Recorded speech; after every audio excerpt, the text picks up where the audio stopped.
I hope you got something good this week, because this is... You're not feeling Ben-Hur? Part of it, yeah. I mean, part of it is under the circumstances under which I watched this movie, and I didn't have a lot of time to... I should have watched it earlier in the week so I could have time to reflect on it more. I kind of literally just finished it, like, maybe an hour ago, not even. Gotcha. It did make me kind of want to watch the remake. Yeah. Well, I don't know how much. I've not seen it. I've only seen the trailer, and just based on the trailer, I was like, it looks not good. I feel like, I mean, there's like two halves to this movie, right? And one half of it I was really into and I thought was really fun. The like revenge storyline that reminded me of like the Count of Monte Cristo or something, which I love. But then like it like tries to be this religious epic at the same time, and all of that stuff, anything involving Jesus, I did not enjoy. Everything you just said is pretty much what I think about this film.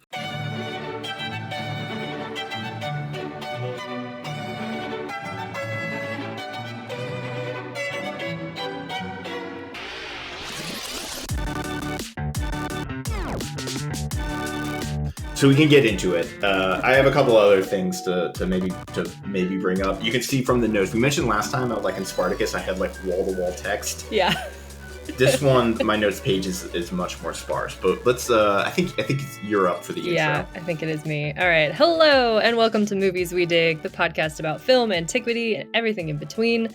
I'm Elijah Fleming.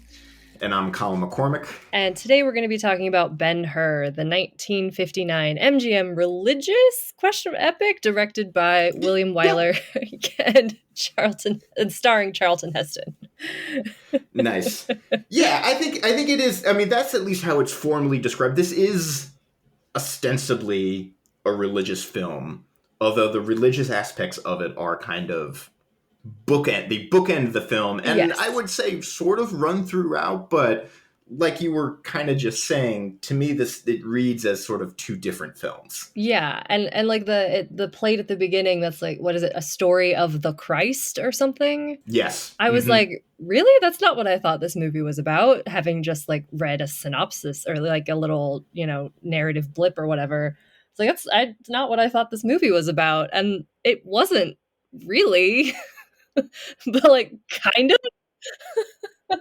So I take it to say, so like, do you dig this movie? And then that's also my when is this the first time you've seen this, or have you seen it before? No, this is the first time I've seen this. And you watched it last night so you watched it last night for the first time. Yeah. Okay. Yeah. So do you dig it? No. I want to say no, because like the religious aspect, I think, kind of ruined it for me. Like, there are parts of this movie that I think I really did enjoy, but it was kind of just overshadowed a little bit. Yeah. I kind of dig this film. I want to dig it. Yeah. Is part of it. But there's parts that are sort of holding me back. And I think I've seen The Chariot Race, which we're going to have to talk about, which is probably this movie's most enduring, like, I think not even probably, definitely this movie's most enduring legacy. I probably have seen that at least 10 times. Oh, yeah. Just in various contexts. Mm-hmm. Yep. And the other 3 hours and 40 minutes of movie, I have mixed feelings about kind of two. There's like a story in there that I really like. I think you're right. The plate that it's a tale about Christ or a tale of Christ is a bit misleading. Mm-hmm. And my reaction, I think, on this viewing was I had forgotten how much Jesus there was in this movie. And because I remembered the scene. I had seen it before, I think in college or something like that. Like, I think this was I had made a point, I think in college, probably around the same time I saw Spartacus, to kind of check some of these films out. And I remembered the scene with the water, where Christ gives him the water to drink. And I remembered the end. I remembered the end differently for some reason. And like, I completely forgot that it ends with crucifixion. Yeah. Really dramatic crucifixion, too. Very, very much. So I'm trying to organize my thoughts. This movie I dig. This movie is impressive in a lot of ways. Sure, yeah. And I think there's aspects of it, like we were talking about Spartacus, of just like the logistics of the battle sequence, and impressive. I think this movie is like that. This movie is like the biggest movie ever. It had something like 10,000 extras. 2,500 horses were used over the course of filming. Jesus. But it was the most expensive thing. It had the largest budget of the time, something like $15 million. Largest sets ever built. It was just the biggest film ever. And it paid off for the film. And sometimes like bigger is better. And we kind of talked, I think like Quo Vadis kind of starts this trend of like, which was also MGM. And of just like, let's put all, it's a risky venture, but it paid off. This movie made bank. To quote a sort of podcaster I'm fond of, this movie pays out like a slot machine. And not only did it make bank, it won 11 Academy Awards, which is a feat not matched. Can you guess which movie matched that feat? You might already know. Is it something that like you wouldn't expect? No, you would expect. I think this one is like fairly predictable. Oh, then I don't know. Oh, it's Titanic. Oh, okay, that makes sense. And then I think also to a lesser extent, Lord of the Rings. I think Return of the King. That's what I was gonna guess, actually. Yeah, no, that one also matched it. It's like the one you don't think about is the Return of the King. Well, that's like, I think, funnily, that's probably my least favorite Lord of the Rings film. Yeah. I think Two Towers is my favorite, although I do really like Fellowship. I think they're very I rank them the same way I tend to rank Star Wars films, where I think 2's the best. Yeah. Followed shortly by 1, or closely by 1, and then 3 is kind of a little bit trailing. And then I think Return of the King, because I'm just going to pivot. We're not going to talk about Ben-Hur. Let's just talk about Lord of the Rings. Yes. We'll come back to Ben-Hur in a second, but I think Return of the King and Return of the Jedi both have, there's aspects of them peeking through that are going to forebode the things we're not going to like about the prequels. Yes. Like the sort of campy silliness, the reliance on sort of absurd stunts, the just not goofiness, but like. But yeah, there's an element of goofiness there. I think there's things like the pros still by far outweigh the cons in those movies. And I still like those movies, but you can see the things that when we come back when we revisit them a couple years later, they're going to poke through and it's going to make, which is actually a perfect segue, because I was going to say the one spiritual successor, speaking of Star Wars and Star Wars prequels, I think the true spiritual successor to this movie, or at least part of it, is the Phantom Menace. Not because of the religious allegory or the story of Christ, but because of the pod race scene. Podcast pod race pod. Chariot, yeah. Is the chariot sequence. Yeah. Like they're actually like in chariots. Yep. Except they just have giant engines instead of horses. And like the same thing where there's like Sebulba's playing dirty. Yep. And like, knocking other charioteers aside. Anyways. We'll come back to the chariot race in a second, because that's, I think, what we got to talk about. Oh, for sure. Yeah. But yeah, this is like the biggest movie ever, and it pays off. And I think I was in preparation for this, I was looking at some reviews and reading some reviews and watching some more modern reviews, and people seem, I think, a little bit divided. I think some people are like, it's a little long, or the kind of plot that it points. And others are like, no, I think it's the length didn't bother me. I'm sort of more on the former. I think really after the chariot race, after that final confrontation with Masala, for me, the back like hour of this movie is like 30 to 40 minutes too long. I completely agree. Yeah. And just because it really just pivots in a very weird way. And the more I think about it, there's themes that I like, because the arc, and I think the importance of having like his encounters with Jesus throughout the film, because his life kind of parallels, almost like Life of Brian, where his life kind of parallels, but they never really cross. Right. Yeah. At least, or they do, but not in like a major way, because he doesn't even realize that he's already met Jesus until the very end. Exactly. When he sees them. Like, hey, I know that guy.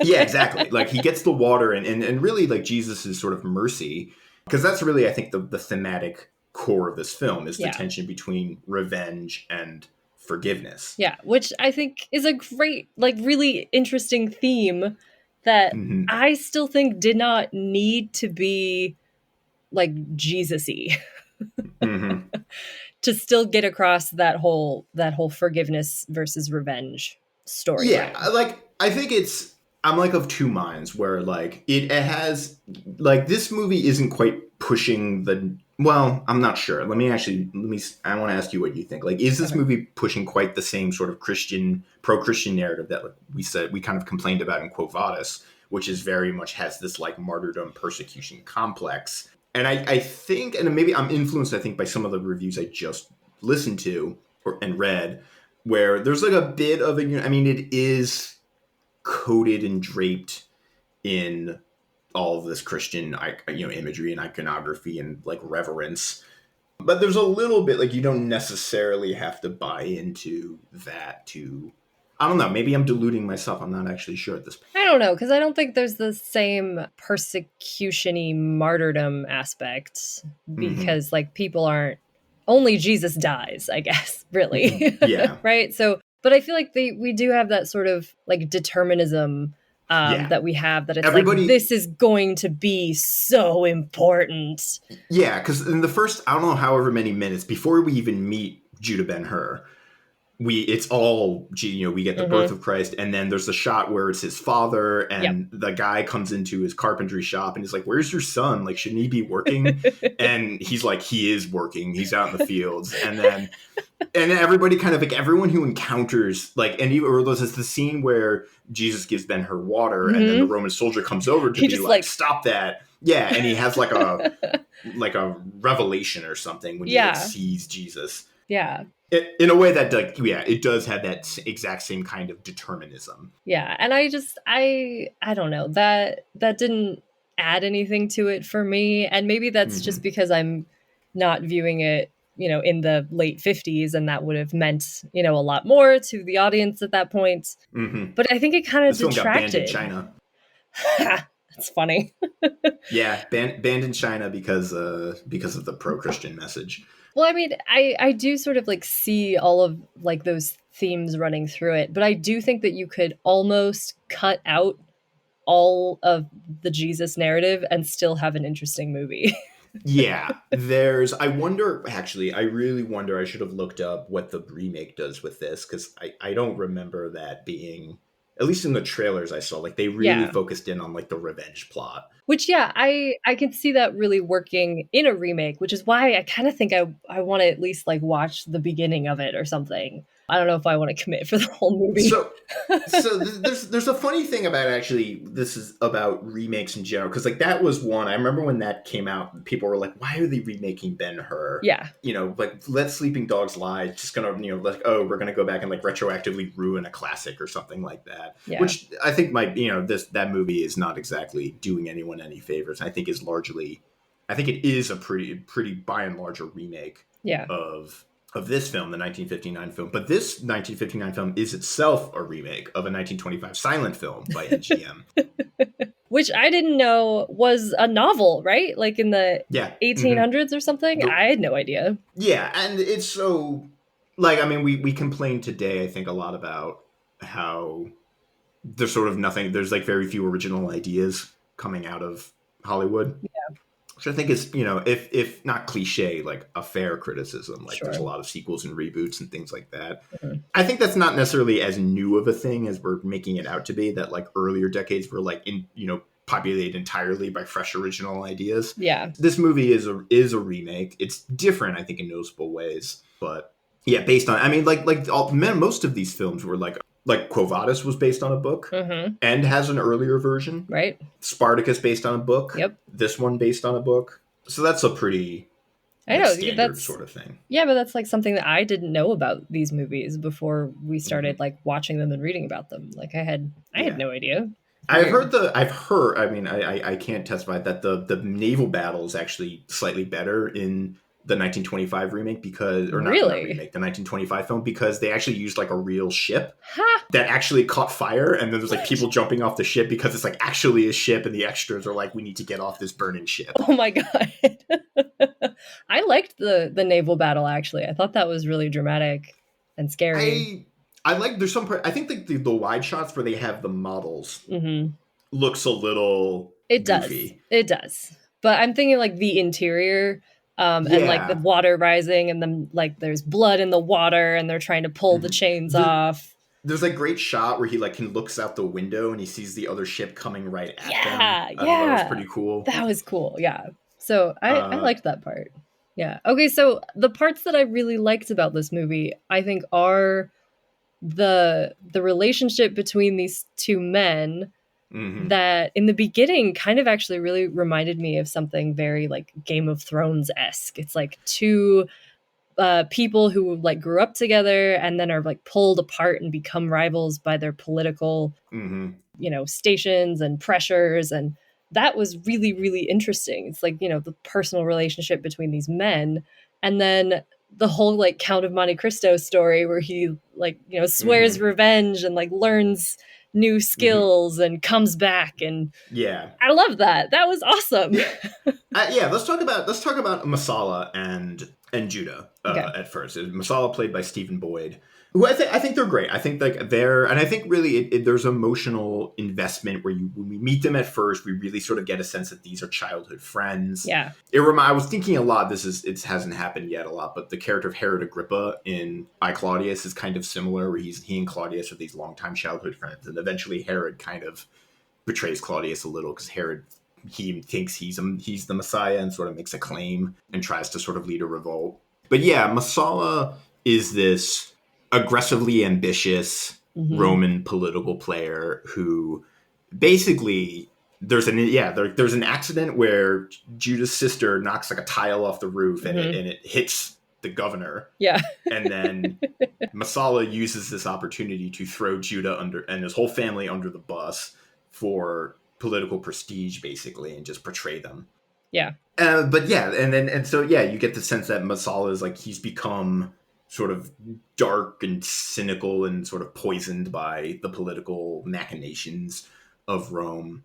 And like he wants Judah to like betray his own countrymen, right? He's like, like we're more like our relationship, our friendship is more important, obviously, so therefore you should what's the life of a few Jews or something, he says, like, to you. He wants them to inform because there's been revolt fermenting.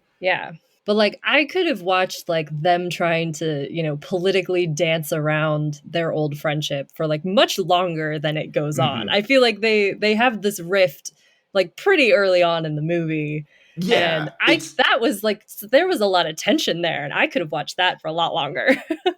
It's very sort of cleanly set up where they meet, they're like, oh, we're good friends again, we're always going to be friends. There's a very, I don't know if you read it this way, but it was like, I felt a very homoerotic kind of, for like, sure, yeah. When like with the javelin throwing, and them sort of, they gaze very passionately at one another. They like have they drink their cups like intertwined. Yeah, exactly.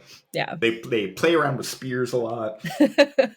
But but then like Masala in like the next scene is like, yeah, you should spy and betray you should give me names and betray your people. Yeah. Because we're friends. And Judah's like, I will not do that. No.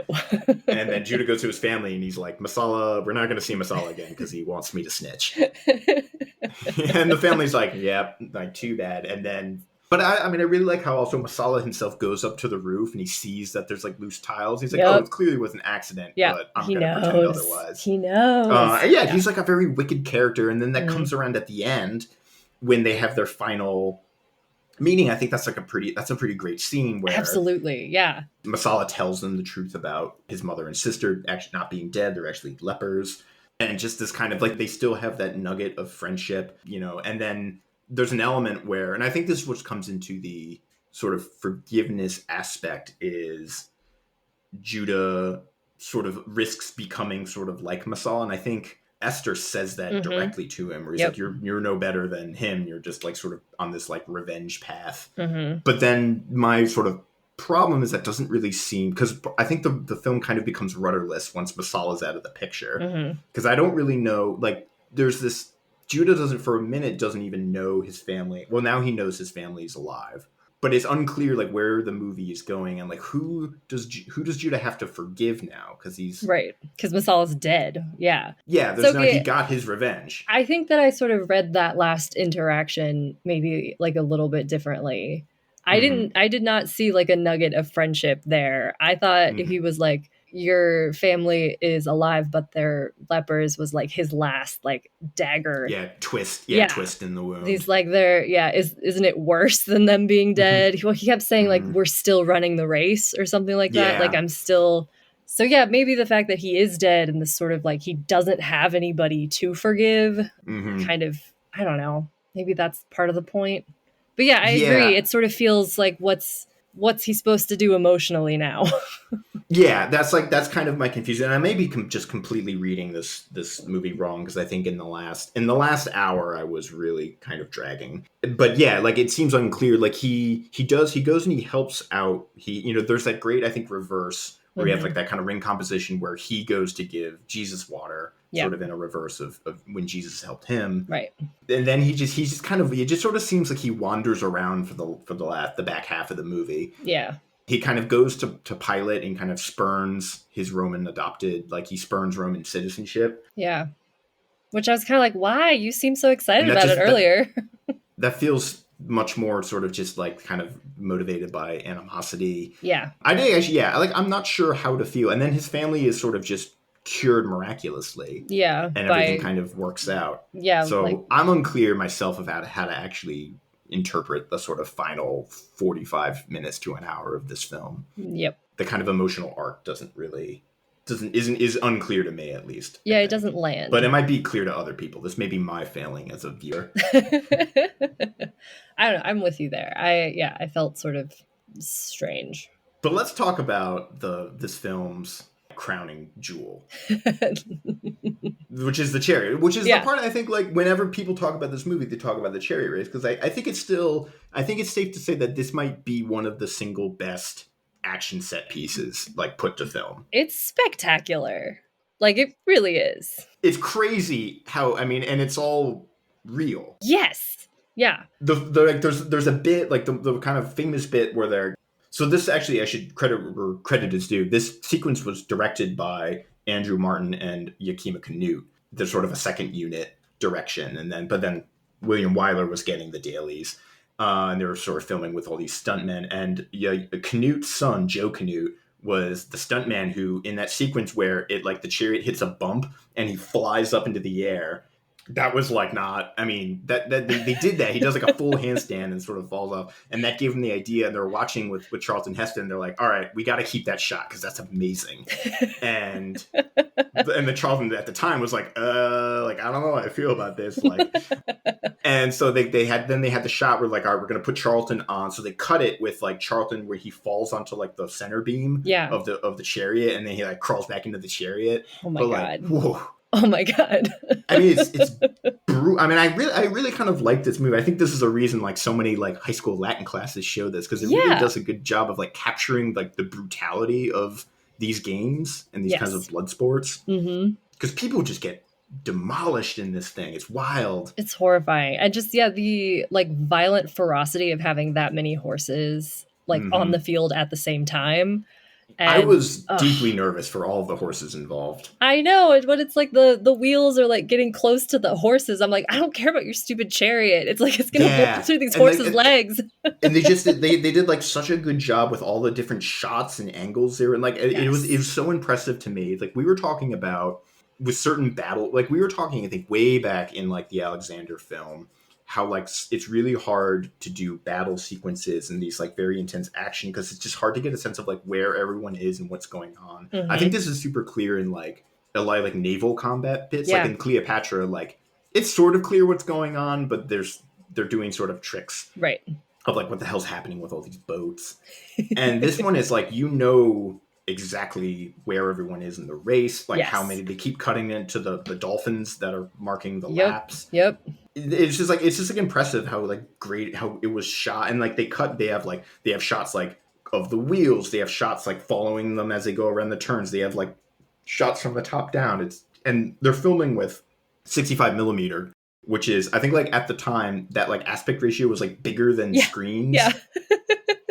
Hence the like bigness of this film. Yeah, I've seen some like images of the cars that would like go around the turns with the horses, and it just looks terrifying. You have all of these horses like barreling toward you, and this car like swinging. Yeah, it looked absolutely terrifying. They have this massive camera. It's the whole thing is wild. And it's incredible that when somebody saw this movie in 1959, it would have blown your mind. Hell yeah. It's just like the stunt people and they trained all of these horses. It's nuts. But and like brutal, like because Roman charioteers themselves. Well, I mean, there's a couple. I mean, to put on our like nitpick hats, but like we can say things like, oh, like there's no way a tribune would have ever raced. Yeah, probably. Yeah. Well, I didn't like Caligula or someone like that like create his own chariot team and then race. That sounds like something he would do, but I don't know. You have to imagine that like nobody's actually gonna run over Caligula with a chariot, right? A little bit. No. I think no. I know Caligula had a fame. He was a fan. There were in Rome itself. There were chariot teams. Blue and greens were kind of some of the big ones. There was a red team and a white team, I think. Sounds right. Well, it's like ancient NASCAR, right? It's like part of the reason that you watch is like for the crash and the destruction, and it's not even just like who's the fastest. There's strategy to it, and it's like people really, really die horrifically in these chariot races. Which is why it's like it's not people's names, it's the color of their chariot, because the drivers get recycled so many times. and people were really into this. One of my favorite, there's a whole body of tablets we have. I know there's a whole bunch of them from Carthage, but we have these curse tablets, and there's a whole like subgenre of curse tablets that are curse tablets directed towards charioteers and chariot racers and things like that. Like we have these like little iron tablets of people writing out curses like may like so-and-so's horse break a leg or something like that, or like lose in the chariot. Like there's many of these. People are of course probably betting very heavily on this kind of thing. One of my first sort of like, I had like a research assistant job when I was an undergrad, and I was gathering a bunch of data just for a class on like Roman civilization, and I was gathering a bunch of data on chariot racers. And one of the things is most chariot racers were slaves or enslaved people who were sort of like almost traded like in a similar way to like the way sometimes like modern sports franchises might trade players. Yeah. They were accrued. They also tended to be very young, and they had tended to have very short, violent lives. Like we have their graves with their epitaphs, and they're in their mid to late teens, and then they might die in their mid 20s. That's most of them. Yeah. They tend to have very short careers for reasons you might expect, as this movie's chariot sequence makes abundantly clear. I do love like the like medic guys just like running out in between rounds with a stretcher. And and when you can see it's like really violent. Like I know it's a doll or like a prop or a rag doll, but when like the guys get run over by the horses, I feel it in my bones. Yeah. I'm just really actually shocked that nobody was like super killed on the set. There's a couple of urban legends about this, and one of them was that a stuntman was killed. I've heard that, but is it for the set of I, Claudius? Isn't there actually a stuntman that was killed under a chariot? Oh, maybe I'm like conflating my urban legends, because I feel like I thought it was either I, Claudius or this movie that supposedly like actually kept, in an old version, kept the death in. Like somebody gets run over and it's real. Oh, wild. I feel like that's this movie. There's not really a chariot race that we see, at least in I, Claudius. What am I thinking of then? Obviously, I should have Googled more of this before. So there's a couple of urban legends. There's one that one of the stuntmen dies. Somebody says this happened in their autobiography. Another is that you can see a Ferrari during it. I don't know. That seems like an easy to disprove. Yeah. Although I think that's purely myth. There's another one that apparently like Heston is wearing like a wristwatch, but that's not the case either. That's funny. It's also crazy. Like one of the things I found fascinating actually when I was doing this kind of research about charioteers is that we also have a lot of their stats that would be preserved on their epitaphs of like things like how many, what sort of events, because there was multiple different events for chariot races. The big ones I think are the quadriga, that's the 4-horse. Yep. We also had 2-horse, and I think there were like 6 and 8-horse ones. But the main ones I think were the 2 and 4. But they had like which events that these racers raced in, how many times they won, how many times, like how many laps they led for. They're like it was like baseball card stats kind of thing. That's awesome. Yeah. It's wild. Well, it's such a like a powerful and like lasting sport that I know it was like an Olympic sport at one point for the Greeks, and some of the early, at least Sicilian tyrants would put their quadriga that won like on their coinage. They weren't the one racing it, of course. They just like owned the horses or the chariot or something. Yeah. It was like NASCAR or something like that, or like they like sponsor a team. Exactly. Yeah. There's one sort of very famous charioteer whose name comes down to us. His name's Gaius Apuleius Diocles. I learned about this guy. He was racing around the early 2nd century AD. He raced with the whites. Nice. He is the most decorated charioteer. We have his wings, at least as reported. His wings totaled over 35 million sesterces. Holy shit. which is about 2,500 kilograms of gold. I think, I mean, I don't know what conversion, that would make it something. It's in, oh no, that's not even his total winnings. Estimations put him in his career between winning approximately 60 million and 160 million USD. Oh my gosh. That's like some sort of crazy professional football player. I think if that's true, that would make him like the highest paid athlete ever. Yeah. Oh my God. That's wild. Which is insane. And the other thing about him, he had he had 1,400 career wins. Just the fact that he survived that long is shocking. He won 1,400 out of about 4,000 races that he competed in. Oh my God. The other thing about this guy was he had an unusually long career. Yeah. He raced for about 24 years, which is like unheard of. Yeah. Most people's racing careers were like under 5. I wonder if it's like a Dread Pirate Roberts situation where people just like took up his name and kept being him. No, that takes away how cool it is. He also changed teams, apparently. He started off racing with the whites, and then he switched to the greens, and then he spent most of his career racing for the reds. Okay. And he died in Praeneste. He die on the court, or I don't know. No, he retired. He this guy actually managed to retire. Amazing, good for him. Yeah. Love that. He's like the Michael Jordan of chariot racing. That's pretty awesome. But yeah, this, like, I don't know, this again, the bigness of the scene. This whole sequence took 9 months to film. I think worth I mean. Yeah, worth it. Yeah, I think you could make like a cut of this movie that just like gets the basic beats of Masala and Judah and then ends more, like, I don't know. You could almost I don't think you should. I think film heads would probably call for blood if you were to like recut this movie. But what am I saying? I'm saying that like I think just showing the chariot sequence alone is like pretty wild. Like this, without the chariot sequence, this movie is a different movie altogether. Yes. I would probably feel very differently about it. I agree. Yeah. Yeah, it does a lot. It does a lot for the movie as a whole. But yeah. I don't like super know where I even want to go from here. I think it's interesting that there's a lot of female characters in this movie that I feel like we haven't seen quite as many really important female characters. Because like his mom and sister are sort of... They're out of the movie. They spent 4 years in a dungeon. I know. The door never opening, and they got leprosy. Which is so horrifying and really scary. Terrible. But like, it's wild that nobody saw them for 4 years. Yeah, it's completely wild. I was about to say, speaking of female characters, I had a moment where I had to pause the movie because we were talking again, another case of familiar faces cropping up.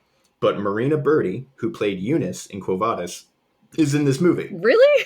Her character's name is Flavia. There's a scene, it's when they're in Rome, and he's at the dinner with Arius. Yeah. And it's when Arius is adopting Ben-Hur.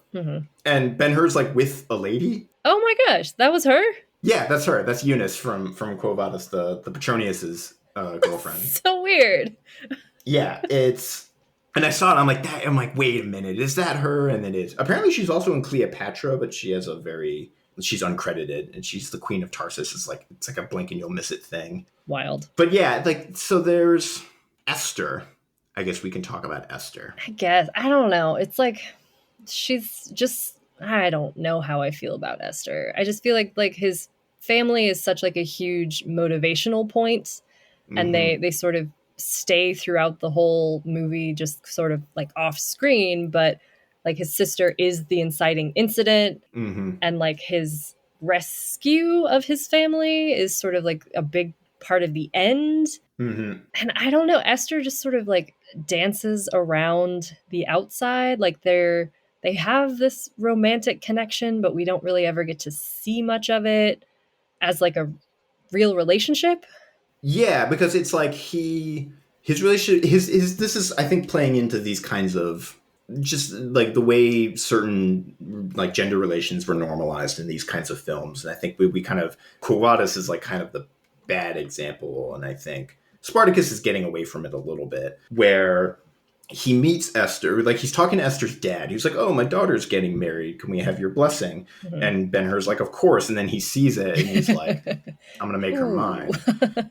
And then they have that scene in sort of the room where they basically just like, like, "Oh, if I wasn't getting married, we'd kiss or something." And then they kiss, and then immediately he gets like thrown in jail. And right. Her and her father also, well, her father also gets thrown in jail for being loyal to them. And then she's just living in his old house, presumably just carrying a torch for him. I guess like through 4 years or whatever. And I don't know. It felt very sort of like a vague romance, not a forced romance, but just sort of not fully fleshed out. But she's the one that really kind of advocates for like, let's go see, because she's the one who really converts sort of first, such as it is.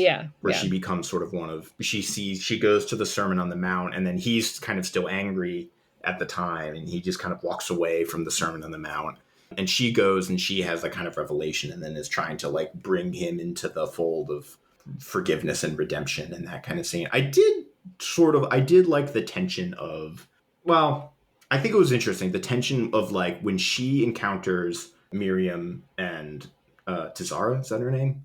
Tirza. The tension of like, tell Judah we're dead. Yeah. And then she tells him that they're dead, and then he finds out, and then he goes to the Valley of the Lepers, and she's like, it will break their hearts if you see them. And so he's hiding, and they come out. Yeah. I mean, I think this is like part of the sort of genre and then the time, but the acting is very kind of, they have like big revelations, and then they look away dramatically and sort of weep. Apparently there was the original actor who played Esther was fired because she couldn't sort of cry on cue. Whoa. Yeah. Okay. So there's a lot of like, there's a lot of like moments of passion where they kind of throw themselves against a wall or a column or something like that. Yeah. There's a little bit of like, like there's sort of an extreme melodrama and heightened emotions, but I think that's like part of it's a style.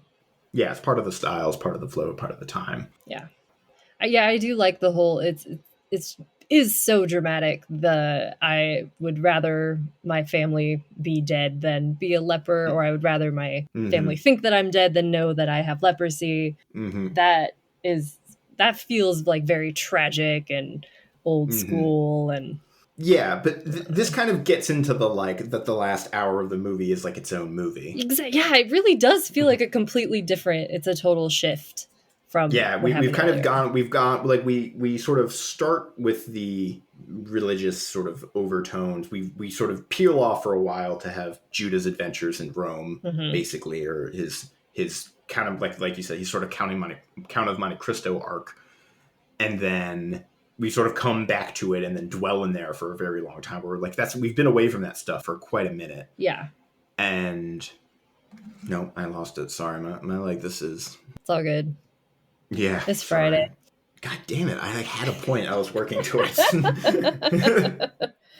Something about the end being a different movie. Yeah, and I mean that's really just sort of like we come back around to a sort of different movie that we're in. But there was one thing I did want to talk about, which was the Romans sort of generally and like Roman occupation in this film. Well, it's interesting that sort of like this movie and Quo Vadis and Spartacus, the Romans are the bad guy, and they're like the corrupting force, the enslavers, they're the anti-Christians. And I sort of for me, that sort of feels almost odd. They're like fascists, basically. Yeah, but it's like In thinking this about movie how particularly, much. For sure.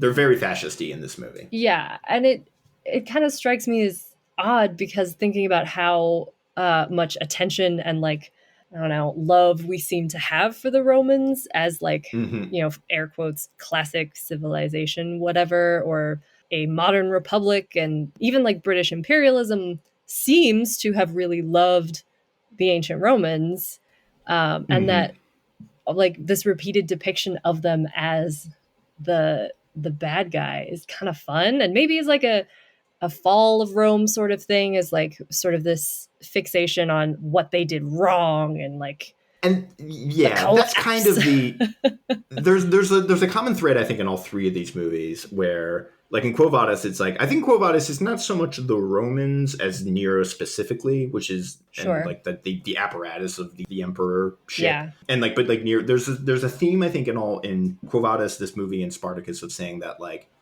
Christianity is going to kind of free the world from the Romans. Hmm. Like the beginning sort of monologue in Spartacus that feels actually Yeah. kind of very like a little bit disjointed from the rest of the movie, but Yeah. it talks about like exactly that. It's like before sort of the birth of Christ or whatever and the liberation of people. Right. Which like as a historical point, we could sort of talk about the deep irony in that. There was a period of history where the church sort of ruled absolute, and it was a bit heavy-handed to say the least. A bit. But this was at least one critic actually pointed. So the Dilsey Powell is an English film critic in her review of this film, and she is, I think, there's a sort of counter, like you're sort of pointing to, of like a counter inclination or like a desire to really want to like build up classical civilizations, which I think is sort of equally fallacious. Oh, sure. To say that they're entirely sort of fascistic or they're entirely like forces of like intellectual freedom and elevation and enlightenment are both sort of wrong. Exactly. Yeah. But the Dilsey Powell, sort of her reservation, she kind of complains that something like yet another film fostering the popular notion that Great Rome was a collection of Nazis in short skirts. Which I think, like, 2 points, like, I think it and then this is part of our own sort of modern reckoning, is it kind of misunderstands fascism and it misunderstands Rome. That it's going to parade as, like, openly evil. Sure. In that kind of, like, obvious a way. Yeah. Where the Romans just kind of come in and then they just immediately start. Like, and this movie's very upfront about it. Like, the Romans come in, there's all these soldiers, they're constantly beating and enslaving and whipping people and killing and just being tyrants sort of generally. Yeah. Or like the mass, taxation in the very beginning of Jesus's parents, they have to go to the. Yeah, totally forgot about that whole scene. Yeah. Well, yeah, it's that whole taxation scene, right? That's what they're there for, to like be counted in some sort of census. I can words. Yeah. And yeah, so it's this very like iron fist. You're like living in this very, very heavily occupied area. Yeah. But I also think of like The Life of Brian, and they sort of went that almost opposite direction, making fun of, well, what have the Romans ever done for us? Well, the roads and the schools and the food and the whatever, which we've also talked about how that is also bullshit in itself. Yeah, but it's to say that like Roman, like as we understand it, I think, and again, this is I think there's like an old school notion of like what Roman occupation sort of entailed, and there's sort of a retrojection I think to want to imagine it as like soldiers on every corner, kind of thing, which like in sort of reality, like I think we were in a seminar or we had a guest speaker who we were sort of talking about that.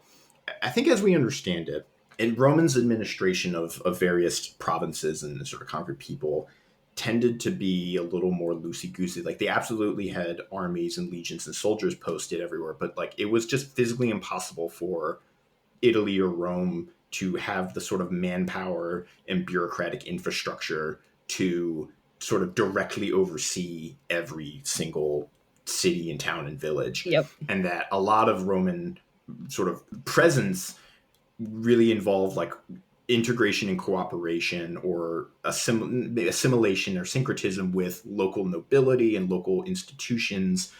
and that who would become sort of part of the Roman apparatus at large. Like these people might acquire sort of Roman titles or take Roman names or sort of operate in the Roman sort of bureaucratic system, but they also had a foot in their sort of local traditions or cultures or laws. Yeah. Like we were in a seminar together where we were talking about in Egypt that there were sort of different legal institutions in place. Like there was pre-Alexander sort of Egyptian law and Greek law and Roman law that all kind of mixed and melded, and you might appeal to different legal systems depending on your situation or who you had to appeal to.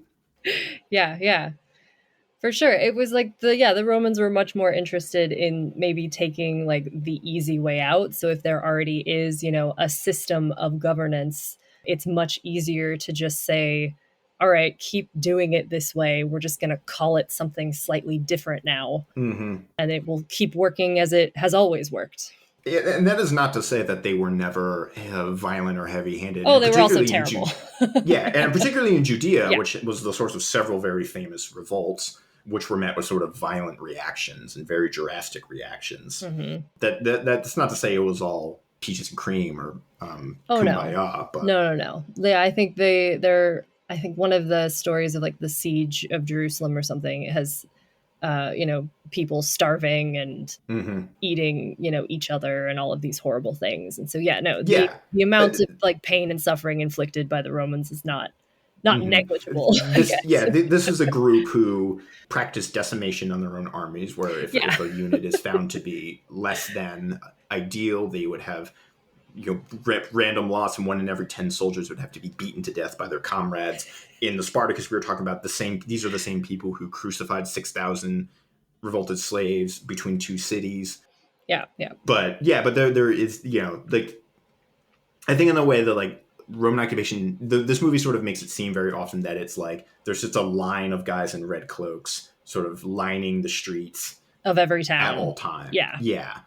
Which was, it was a little more, and there was complacency and back and forth, and they, because a lot of like the way it sort of operated is they very often would have sort of allied kings or tribes or groups that sort of would become integrated. The sort of running joke is that for as aggressive and expansionist as a civilization as they were, the running joke is that the Romans, every war they ever fought was in defense. That was the pretense that they kept up, at least. Right.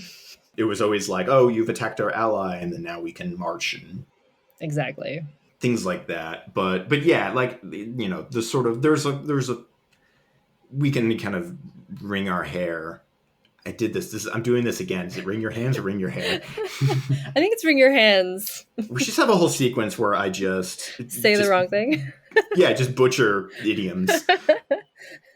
But anyways, we kind of the frustration that sometimes we feel about depicting the Romans either as this either as they're either this sort of force of civilization or their decadent corruption and sort of totalitarian regime, and which is, I mean, there's shreds of this. Absolutely. Well, it's like neither is 100% false, right? No. Like, it's not. It wasn't born from nothing. Exactly. Yeah. So I think, I don't know. It's like a very interesting sort of institution of like capturing of feelings about ancient Rome. Yeah, and it's interesting too in like an American film context where, particularly after World War II, I think there's a tendency to really draw a connection between the United States and Rome. Yeah, as these sort of global powers, and even to the point where like ostensibly sort of the United States was sort of founded on the idea sort of or that it's founded as sort of a new take on Rome or a model that, and granted, this is a lot of retrojection and projection exactly about what that all means, but that is sort of envisioned as sort of a second coming of like the Republic or what have you. Yeah. But it's a tangle that I can't yet unravel. Yeah. Easily or simply. Yeah, I agree. Yeah, it's something that I think a lot of modern like historians and classicists are still like kind of sitting with and untangling little piece by piece, even just like for ourselves. I was gonna say, I don't know, we went out to do a performance review, but I was going to say my favorite performance in this movie. We talk about it like we said already. That's a little bit melodramatic, but I have one favorite performances, and that is Judah's horses, who are fantastic, and they're so beautiful. They're so good, and they come in, and when first of all we forgot to mention, but there's also one scene. There's one part of this movie that does not sit well with all of us, and that is Hugh Griffith as Sheik. Ooh, it's so bad. Yeah. It's so bad. I don't really have much to say about it other than that it's just stereotypes of Arabs. Yeah, it's not good. In blackface. It's not good. Like ooh. Yeah, I was watching this with Tracy, and we both at the same time were like, "Is he?" Yep. Yes, he is. Yeah. It's like, no. I think that character is played by Morgan Freeman in the remake, who's in the set. They give him the set of white dreadlocks. Oh. Which is a weird look. Okay. Yeah. Like very like he has this huge. He almost looks like his character in the Lego Movie, but like a live action version of that. Huh. Okay. Just look up a picture. Okay. You'll see what I'm talking about. But anyways, don't like that character or that performance. That guy's Welsh in real life. So awful. Yeah. Anyways, back to the thing I like. Those horses, love it. They're so beautiful. They're so like nice, and they're like. I mean, one of them keeps trying to bite Charlton Heston. It's so funny. Well, yeah, they come into like in the tent, and they're just all these like perfect, gorgeous, and they have these like little attitudes and. Yeah, and he goes around and he talks, and like they're like kind of nuzzling up on him, and he's like, I imagine that scene must have been improvised because there's no way you could have trained a horse to do exactly that repeatedly. Yeah, just the way he has to react. He's like, "Oh, I haven't forgotten about you. I love you too." And then they had a lot of like affectionate scenes with the horses, and then, which was good also because in the chariot race we were saying I was deeply concerned for all the horses. Deeply concerned. Yes. Well, and yeah, that's like one of the things is he doesn't want anyone to like use the whip on his horses, right? He's like, they're like so important to me. They're my children. And then everybody else in that chariot race is like freaking going crazy with the whip. And then here goes Ben-Hur. I think that's like a really nice bit of characterization where Masala whips the horses and then whips Judah and is whipping everyone and everything left and right. Yeah. And Judah, no whip for Judah. He just sort of wins through his teamwork with the horses. Yeah. It's adorable. And it was just the way they were driving the chariots, and like they took a turn, and I was like, whoa, like that is a nice turn. And like the way he like cuts other racers off. So yeah, even like we could talk about anything else in the movie, but we always come back to the chariot race. It's this like without that scene, this movie would have, I think, been just forgotten by time probably, or it would have been one of us. We would talking like we don't talk about other movies of this era in quite the same way. I think like Quo Vadis, I think is still remembered in some circles, but doesn't have the kind of prestige that Ben-Hur does. I think other films like El Cid. Also Charlton Heston, right? He was also Moses, Ten right? Commandments. Yeah. He was in a lot of these old school like biblical sword and sandal ones. Oh yeah, he was the guy. Yeah. He was like the main guy for a lot of these kinds of things. Didn't sit well with Kirk Douglas, who was kind of bummed that he didn't get this role. But it brought us Spartacus. Exactly. Which I'm grateful for. Partially a revenge movie. But like I think this is another case of the kind of individualistic and kind of inherently sort of conservative nature that a lot of these films tend to be, where it is primarily rooted in this revenge story. If not sort of, I mean, Judah does, I think he's better than say Vinicius, where Judah does seem he cares about Judea collectively and the Jewish people. But primarily what we see in the story is him pursuing his own vendetta. And he has antagonism. He's antagonistic to the Romans, but it's also largely motivated out of this. Yeah. Because when we meet him, he seems like he's somewhat of a moderate. Like he's wealthy. He says something in the beginning. It's like, oh, you know what you could do for Judea? Like leave. Yeah, exactly. But he's, sort of more or less, he's not openly antagonistic to the Roman apparatus, at least not right away. Yeah. That's really my synopsis of this movie. Of its time, in its sort of characters and plot, fantastic chariot race, impressively well done. plods a little bit at the end. I have a hard time reconciling aspects of the plot with the religious overtones. That's really that's my synopsis. Say if you're looking for a revenge story, go watch Count of Monte Cristo. Or just read The Count of Monte Cristo. Now, reading's for losers, says the nerd. Academics. Yeah, don't read. Just find something with pictures. But do watch the chariot race. Yeah, watch the chariot race. It's quite impressive. I feel like I went and like watched it on YouTube after the movie. Did you watch with Nick? He missed it actually. He was mad. We're probably gonna go watch it again. I was like almost to the point because I didn't know like Tracy might have was like gonna have to leave or something like that, and I was thinking like, oh, maybe we should just fast forward to the chariot race because that's the you part. should just see that scene. Exactly. It's real cool. It's so cool. I mean, we're still gushing over it. I know. Well, it's like every it's the time one part of the movie I watch it, I like notice something different or like I see something else. It's very, very watchable. And to come back around that, we have this film to thank for the pod race, which I think is the like most, the truest like recreation of the like spiritual. It's the spiritual successor of this film, and it probably shows because it's the one part of Phantom Menace that I'm like, actually, it's pretty good. I have like no real. I think it works. It largely works for me. Yeah. Even down to like the way it ends, where like it's like Sebulba tries to ram Anakin, and then like he like pulls apart, and Sebulba's pod falls apart, and then he goes, "What does he say?" He's like, "Booja," like whatever like the Star Wars word. I can for hear shit. it. I think it's not. Oh God, what does he say? I used to know this. I like just rewatched these films. Oh my gosh, I can hear it in my head. That's what he says. He goes, "Poodoo." Oh Lord.